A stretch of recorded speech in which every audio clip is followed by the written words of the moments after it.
this video, you'll find out how to add measurements or dimensions to your image. I've got a car here. I want to measure from here to here and from here to here. It's a great feature in Affinity Photo for cars or for anything. You can go over to the measure tool, but there's some limitations with the measure tool. And the big one is when you draw with the measure tool, it draws it once. Then you click somewhere else and draw again. The first one disappears. It's not stored in the image. It doesn't create layers, doesn't do anything. Just goes straight away. So you can see that it's 28 meters or whatever. Then click somewhere else and it goes. But there's of course a workaround. It's fiddly, and hopefully in a future version of Affinity Photo, the car and everything else will actually be measurable. So how to do this? And I would suggest guides. Guides can be created very quickly using View and down to Guides, but also you can create them even quicker if you've got Show Rulers active. You've got these rulers here. Now this is the same in Photoshop. In Photoshop you can go to the ruler, and with the guide, with this ruler here, and guides can be created simply by just going over here and dragging. I think that's a bit quicker than going to the View menu and creating the guides there. But you can see when you do that, you can just drag over here. Unfortunately, it doesn't know anything about the car here. In Affinity Photo, it doesn't see that. It doesn't see anything. I wish there was a feature where it could detect that there's no pixels. But of course, there is a bit of a shadow there. But it would be nice just to work out the subject. And you can see straight away, just by clicking there, I didn't mean to do that. Let's just go with it. It goes. As soon as you go off somewhere else, it goes. It's not very helpful. Well, the guide is there.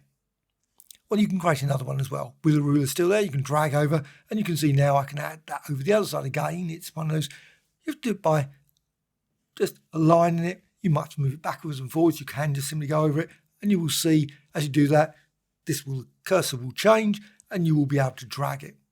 And you can go up to the top, and you can drag down here, and you can see there, now I can just put it there, and I'm just going to put it to the top of the roof there of the car. And I can then go down the bottom, you think, but you can't, it's actually at the top. Always a bit fiddly, there should be a ruler below as well, shouldn't there? But you can drag from the top and drag this down again, and then go down to obviously the bottom of the car. Obviously the wheel there, I think, is about that point. It's, again, slightly hit and miss, but there it is. So I've got my guides. Now, unfortunately, it would be nice if the guides actually generated the measurements, but it doesn't. You need, again, this measure tool. So with this, what you can do, now you can go here to the measure tool. So with the measure tool, you can click here and just drag across. And you can see that is 5,340.9 pixels. Now, of course, the car is not that, and you can change this. You've got a signed drawing scale. So you can click here and you can set it in a variety of different things. I've done a video on the measure tool showing you how to do that. So please check that out. Let's just go with the 5,340 pixels at this point. Clearly it's not, depends on the picture, of course, of the car. And you can see now I've got that. Well, how to actually add the measurement? Straightforward, just go and create it using the artistic text tool. Now it's 5,340.9.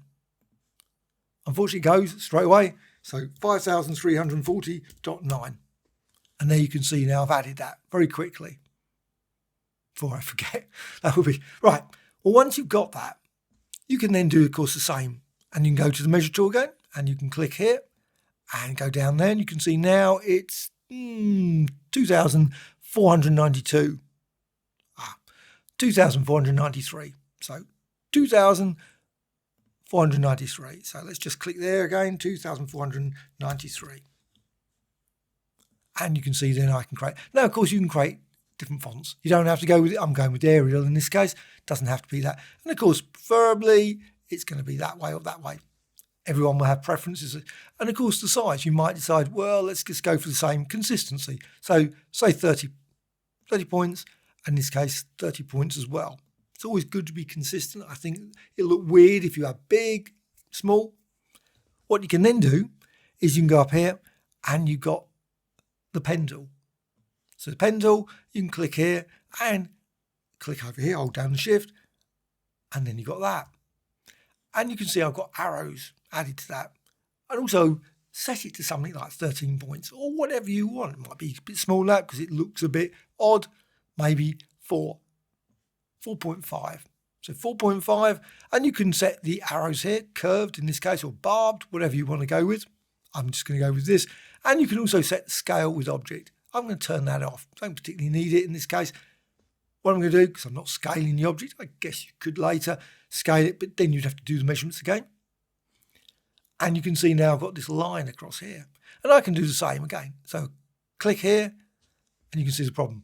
Great, it's that one. What you need to do, press escape, or just simply go off the tool and then go back again to the pen tool. So it disconnects it.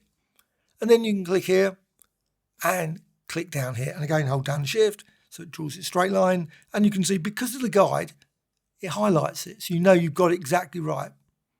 Again, just click there. Now, you've got your arrows there. You've got the line, it's still 4.5, which is good. And you've got the size there. And of course, if you want, you can move it into the middle.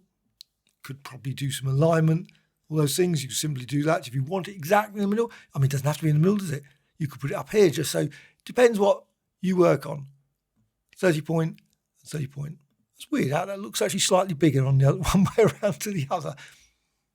However, so with this, you've now got this. Now you don't need the guides anymore. So you can go to view and you can then go down here to guides and you can remove all the guides. I don't need them anymore. So you've got that, which is great. So you've got the car, it's all measured up. Not ideal. You could do exactly the same, of course, if you want, say, the wheels, all the different things. And as mentioned, doesn't need to be a car. It could be anything. It could be obviously straight on, which of course would be much more ideal. But this is a slight angle for that. Well, once you've got that, next thing to do, obviously save it. So you can go to File and you can save as. But another thing I think that's always good, save these to the assets. So if you create fairly complicated designs, you might create ones for different angles, maybe a sort of unusual sort of right-angled one. You don't want to recreate them over and over again. I mean, that's just pointless. So what you can do, you can go to assets. Now, another thing you'll notice over here, so this one and this one, so this one, that. So I've got them in the wrong position, not very useful. So this one here, I want to be dragged down to this curve here, and this curve just dragged down there. So you can reposition them. So I've got that there and that one. And then you can select both of them. So select that one and that one, right click, and then group. The reason for grouping is I'm going to save it to the assets. If you don't group, they'll be separated. That's not very useful. So you then, with this one, obviously on that one, again, right click again, and then you can group that. So once you've got that, you can then just simply go to this one, and let's bring the assets out here. You can see the assets, and I've created, strangely enough, a measurements one for this. So I can now go there, right menu here, add from selection. So the current group selected, add from selection, it adds it there. So you can see it there. Fortunately, it doesn't look great, but you can see it sort of straight line that way and a measurement. But also you can do the same. Obviously, you want the down as well. So this one again, just go there, makes it, you selected it, and add to selection. So you've got it. Now, of course, you don't, it's slightly confusing with these ones because it's very, very thin there. I think it's slightly odd. What would be great in Affinity Photo if they actually made it so with any image like a car or anything else, doesn't matter. You just hover over here and it would be nice if a big sort of preview box popped up. Because sometimes I find these assets very hard to work out when you look at it like this because it's slightly cut off. However, the reason I'm doing that is that, of course, you don't have to recreate it. So if you've got a different car, you can then simply go over here and you can drag this to the document again. Obviously, in this case, it is there already, but you've got that in that standardized format. And that's the great thing about the assets. And of course, all you need to do then is, because you've dragged it over here, and you can see you've got your group or whatever, obviously you can then manipulate the number. Obviously, it's not going to be the same number, so you just change the number. It doesn't affect the assets in any way. Affects, obviously, the layers, but the assets here are still untouched. And you of course can tweak it. You decide, you know what, I don't want black. You can always change the colour. You don't have to go there. So go and select the curve. It's just there, click here, and you might decide, you know what, in this case, red or blue or some other colour. Or maybe you might decide, click here, and you've got here dash stars. So you could change the style, maybe make it a dash style like that. You might think that's more attractive for the line. You could modify it in all kinds of ways. But it does mean you've got it stored permanently, especially if you go to File and then Save As. It is a pity that Affinity Photo does not have this feature. The Measure tool is a great feature, but it doesn't store it. And the same problem is with the Area tool. Again, you draw an area, do the area thing, it gives you information, but there's no way to save it. And that is frustrating if you're doing documents with lots of things on, images with lots of things that you want to store that information. Should be a way of permanently storing the actual info in the image without obviously typing it, because that's fiddly and relies on obviously the memory of doing it. You might make a mistake. So it's nice if the tool actually did it. But this is a workaround. Workaround for adding measurements. Not ideal, but that's the way it is in Affinity Photo with the current version, which is whatever it is, about, let's go and look, 2.5.6 at this point. Hope you found this of interest. Any questions, please let me know in the comments below. If you can think of any quicker, easier ways of doing this, maybe there is. How do you do it? How have you tackled this problem? Because it's one of those things that I quite often think, oh, you know what? Why can't I store it? It is disappointing when this tool, Measure tool, just disappears when you go and click again.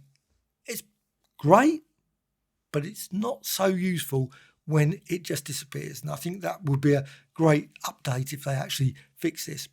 But again, have you got any other workarounds for this weird feature in Affinity Photo?